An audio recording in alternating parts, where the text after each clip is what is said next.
California in the late 1960s felt bright and optimistic. The streets of San Francisco were bustling, and everyday life hummed along without much interruption. Then, between 1968 and 1969, an unknown assailant shattered that peace, murdering at least 5 people and leaving 2 survivors in a string of brutal attacks. But physical violence was a secondary tool for this killer.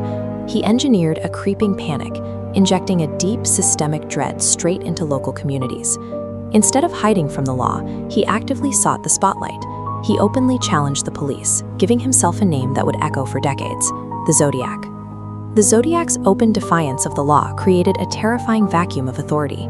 For the first time, investigators were dealing with a phantom who seemed to dominate the public conversation without ever being seen. His method for this public warfare was chillingly precise.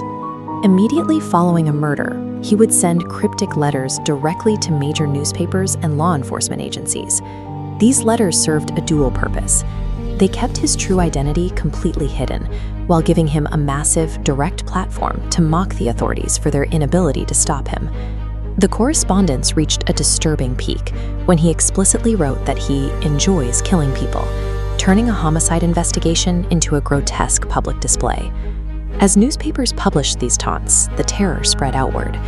Every person reading the morning headlines was instantly pulled into his twisted game, transforming ordinary citizens into terrified participants. Zodiac used the physical murders to launch a sustained media campaign, turning a series of crimes into a psychological hostage situation that held the public in a state of constant alarm. This document shows one of the ciphers the Zodiac sent to the press. These dense, symbolic grids functioned as arrogant challenges aimed directly at police. While a few ciphers were eventually decoded to reveal deranged motives, others remained impenetrable walls of symbols. Deciphering these codes became a priority for the FBI and local police, who spent decades following the trail left in his correspondence. This wanted poster represents the immense frustration of that manhunt.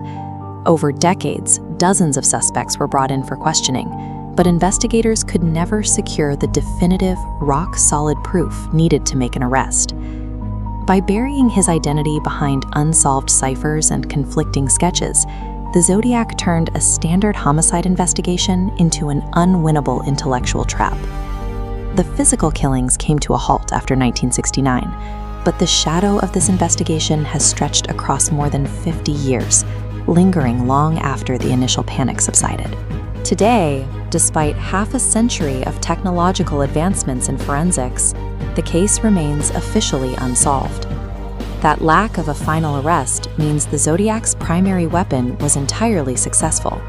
By avoiding capture, he secured a dark, enduring immortality in the public consciousness. So, who was the man actually writing those ciphers?